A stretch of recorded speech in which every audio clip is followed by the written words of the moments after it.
Good morning, world. We are back again with another one. We're at the garage of my buddy, E30 friend. I'll give his channel a link, which I've never done, but I'll figure it out. This Benzo sold. Fixed it up last night, changed the lifters. But today we're not here to work on Benzos anymore. We're here to work on a 2005 Subaru Legacy Wagon. Single overhead cam, 2.5 liter automatic, 4-speed. We're gonna change the front left wheel bearing because I believe it's making some noise. We got brakes and spark plugs to do, but it may or may not happen today. Won't take you long for the ride and see how it goes. The first thing you want to do is jack up your car and put it on stands.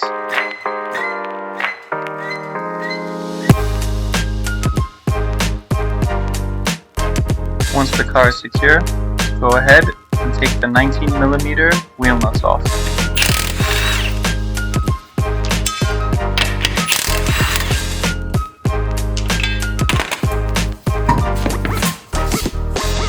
With the amount of rust that Canadian cars have, it's a good idea to spray the axle nut with some penetrating fluid.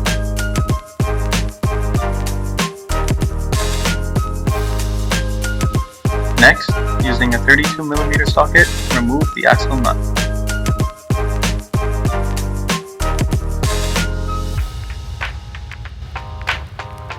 Once the axle nut is removed, use a 14mm wrench to remove the two bolts holding the caliper to the bracket. Once you've removed the caliper, you can go ahead and remove the brake pads.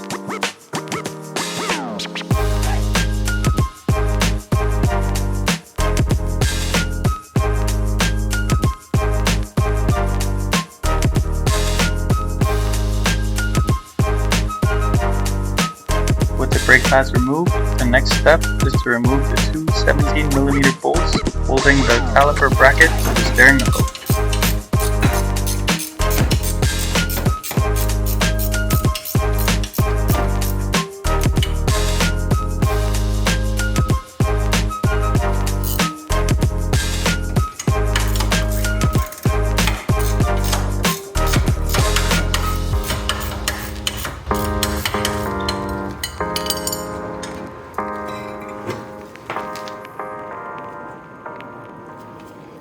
With the caliper bracket out of the way, you can remove the brake rotor, revealing the hub and bearing assembly.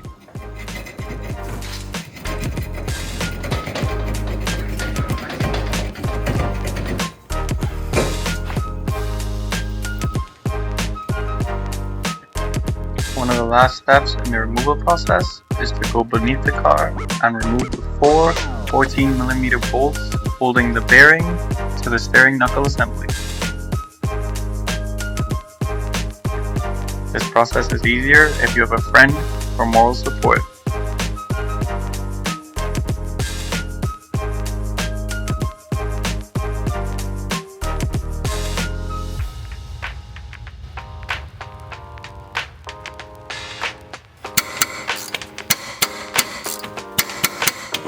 Rusty. It's a good idea to remove as much surface rust as possible to allow the bolts to be removed easier.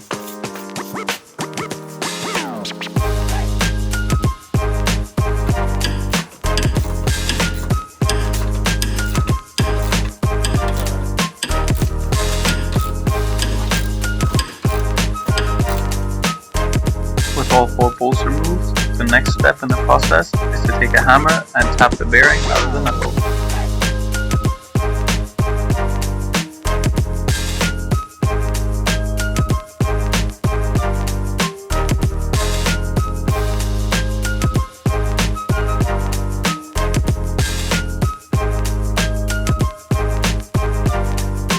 Clean the mating surface, install the new hub and bearing, and thread those 14mm bolts back in from the rear side of the knuckle.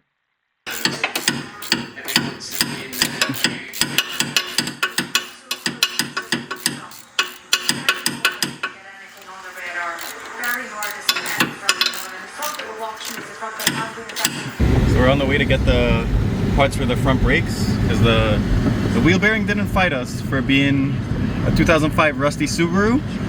It came out smoothly enough, so We'll get the brakes, we'll get it done. This car will be back on the road, no ABS light, running smooth. Let's go. Parts run complete. We got those premium coated rotors, those Bosch brake pads. We gotta throw them on the car, get it running nice. Before we can reassemble the brakes, it's important to remove the old hardware from the caliper bracket, remove as much rust as possible, and apply a thin layer of lubricant to prevent any further rust or any abnormal noises from the brakes.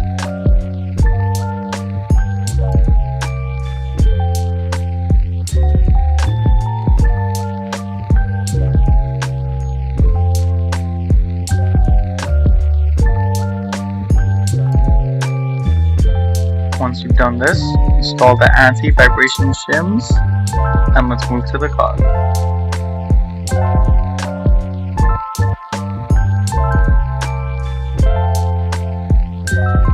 Some new brake rotors come pre-coated with a layer of oil to prevent rust. Using a solvent and a clean rag, you can remove this layer and install the rotor to the car.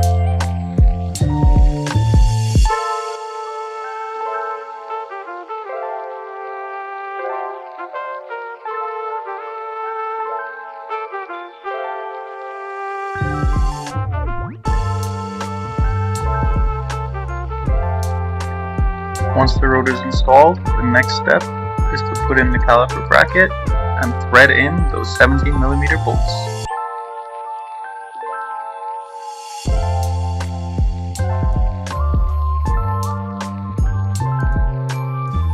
Once you have this done, carefully install the brake pads onto the caliper bracket.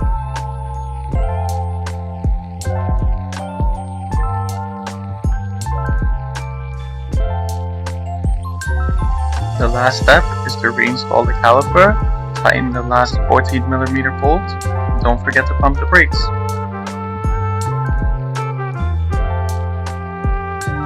Repeat this process for the other side of the car, and your front brakes will be done.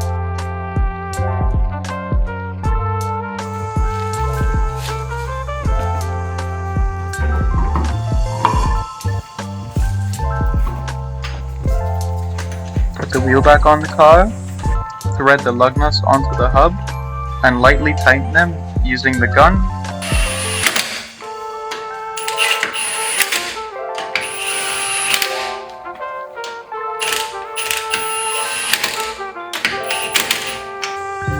Lower the car until the wheel just touches the ground to prevent it from spinning, and finally, torque the wheels to specifications.